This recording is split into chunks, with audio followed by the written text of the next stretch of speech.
too weak to hunt. He'll be lucky to survive much longer. What's going on, guys? Hope you're all doing well. Now for today's video, I wanted to talk about a dinosaur that has appeared in a lot of Jurassic World material recently, but it's also one that I think could thrive extremely well with newer lore added into its backstory for this dinosaur specifically because of how many secretive and fun mysteries that were revolving around it during the heydays of the franchise.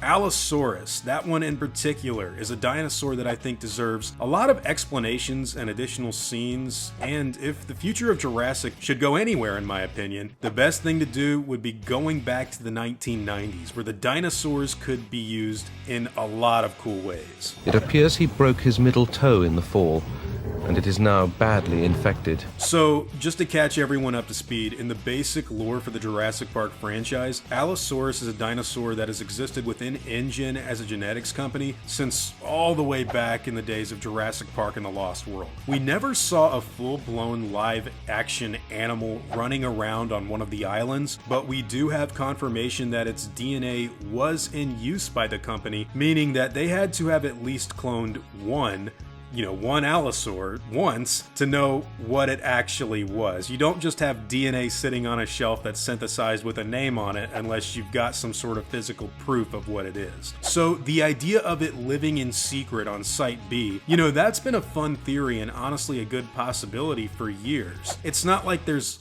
confirmation that this happened, but they did have DNA of it. We do know they had to have at least cloned it one time. It's a Site B thing, guys. It's one of those mysteries that would be really fun to explore. Now, it was briefly mentioned in things like the Jurassic Park ride, and it even had little rumors about it being the camouflaging dinosaur that would show up in the Lost Worlds movie adaptation, before only making appearances in games like what we got from EA on the Sega Saturn and PlayStation. But apart from that, Jurassic World Fallen Kingdom, Battle at Big Rock, and Dominion have all had a lot of live-action appearances for the Allosaurus to get scenes in, with Fallen Kingdom probably being the most bizarre one because when its trailer dropped, literally no one knew that this thing was an Allosaurus based off of its stampeding scene alone. I'll never forget watching it live that night. It was pretty exciting and a lot of people were super stoked to see kind of like a Lost World 2 style movie, but when it came to the Allosaurus reveal, people were like, I don't know what kind of dinosaur that is. I remember people saying, is that a Suchomimus? Is that a Daspletosaurus? Is that a megalosaur of some kind? And when we found out it was an Allo, we were like, no, it's not.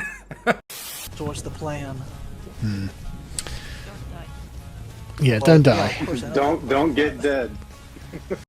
Now, it would later get an adult redesign that was gigantic in stature and what many consider to be a substantial upgrade, but in Jurassic World Dominion, I don't really think the animal was used to the best of its abilities, like, at all. And I say this for a multitude of reasons, but before I go any further, I want to bring up Allosaurus in general as a dinosaur in popular media before going back to its cryptic, secretive, stuff in the first Jurassic Park trilogy. Personally, and I know that this may be an unpopular opinion, but I don't think I really care much for the dinosaur's design in Walking with Dinosaurs anymore at all, if I'm being honest. That's not to say that I think it's bad or anything, but it's a very muted and uncreative one in comparison to other designs that I've seen. And while we can't go all the way back to my favorite design of this dinosaur because it's extremely outdated, and I'm talking about the creature in Valley of Gwangi, by the way. You gotta check that one out if you're a dinosaur fan. Now, I will say that when it comes to how the Allosaurus could look in a future Jurassic product, I really think that the best thing that Universal should take some inspiration from is another dinosaur documentary that was really big back in the day called When Dinosaurs Roamed America.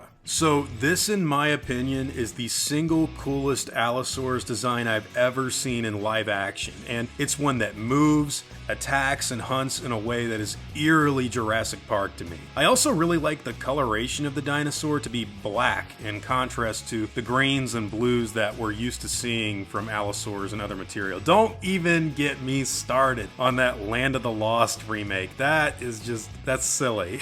Sketchy. No, I don't think that's the way. Let's not go this way, Sargon. I think we're gonna Fuck, get I've just broke my leg. How'd you break your leg? Where are you Sit even down at? and heal. You'll heal quick. Now, in introducing something like this to a Jurassic Park prequel story, maybe set after the events of Jurassic Park or The Lost World, I think that would actually be kind of easy to do based off of what Allosaurus is as a dinosaur itself. You see, there are actually a few different kinds of Allosaurs, to put it mildly. Big Al from the sequel to Walking with Dinosaurs is probably the design that most of you guys are aware of outside of Jurassic Park, but species like Allosaurus jamadsoni, Allosaurus fragilis, and what I think could be really cool, stay with me here, Allosaurus maximus, which is also known as Saurophaganix, that would be excellent to see brought to life in Jurassic movies and their lore. I say this because with the huge size of the Allosaurus in the Battle at Big Rock short film and even Jurassic World Dominion, you could easily classify that animal as an Allosaurus maximus for continuity reasons, while calling the other juvenile ones in Fallen Kingdom something like fragilis or jamadsoni, and just introduce another design that would be more along the lines of the creature from when dinosaurs roamed America to help the Jurassic series have a level of both paleontological flow while also freeing things up to be more fun. I only say this though for Allosaurus in particular because that dinosaur has been so secretive in the franchise that I think it would be extremely cool to dive into that and really explore its roots from all the way back in the 90s to have a lot of fun with it. Also, just the fact that we have all these different classifications of Allosaurus make for some cool lore that you could build into it. Maybe when InGen was mining DNA of the animal, they crossed some of the blood and created not necessarily full-on hybrids like what you'd have from an Indominus Rex, but a hybrid similarly to like what all the other dinosaurs were blended with amphibian DNA. One is like Allosaurus fragilis / Allosaurus jamadsoni. It's like an amalgamation, and just to play with that kind of idea, it works with Jurassic lore in my honest opinion. Is this really the way? Yeah. He can be the care for the high so sprint up precarious from where I am, and I'm the guy talking with a broken leg. It is precarious.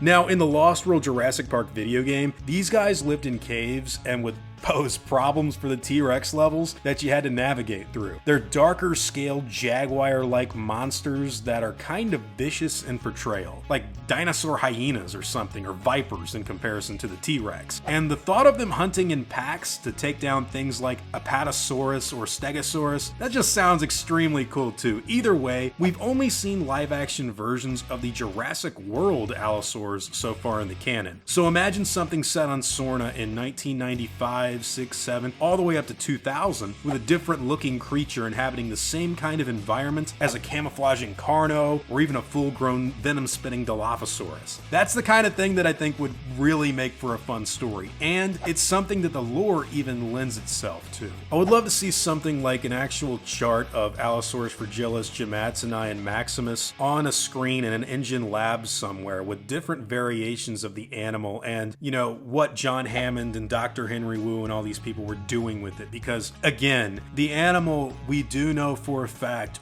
was in possession of InGen, but we have no idea what happened to it back in the earlier Jurassic Park trilogy outside of expanded material, the ride, and even stuff like video games. It does show up in the Jurassic World movies, but there's disparities there between how the animals look, and I just think it's more fun to have variations between these creatures for different sorts of stories.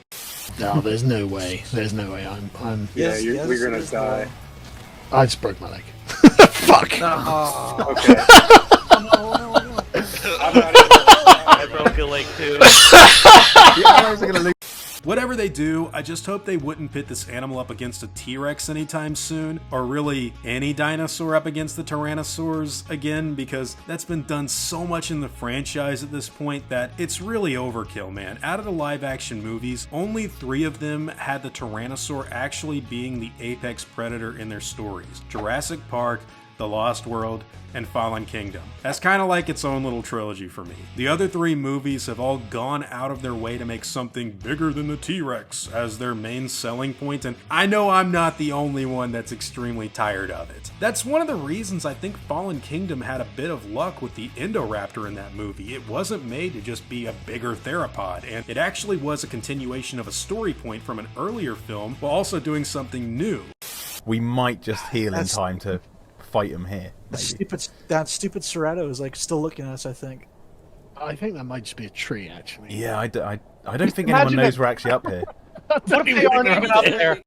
Now, Allosaurus could easily fit that description of what the Indoraptor provided with Fallen Kingdom in a 1990s era animal acting as some kind of beast in a prequel story set on one of the islands. It's something that would be really fun, especially with a darker coloration and behavioral pattern that we saw from the When Dinosaurs Roamed America movie, and I'm all here to see something cool like that happen. Anyways, guys, those are all just my own thoughts and opinions on this animal. It's a secretive creature that I've talked about before in the past for Jurassic Park's history, but it is one that if they want to dive into, you know, the 90s, they could have a blast with. But hey, those are all just my own thoughts on the subject matter. Whatever your own opinions happen to be, I'd love to hear all about them in the comments down below.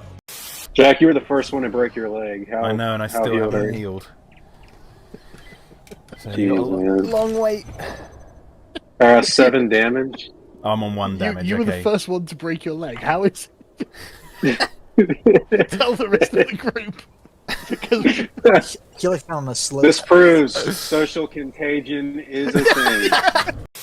Now before I go, I'd like to thank all of my game wardens and InGen executives, as well as all of my park workers and InGen hunters as well. You've all helped my channel immensely, and I'm incredibly grateful for all of that support. Now I'd like to thank you all for watching today's video and hope that you enjoyed the content. If you feel like I deserve it, I'd appreciate the like and hope that you all consider subscribing.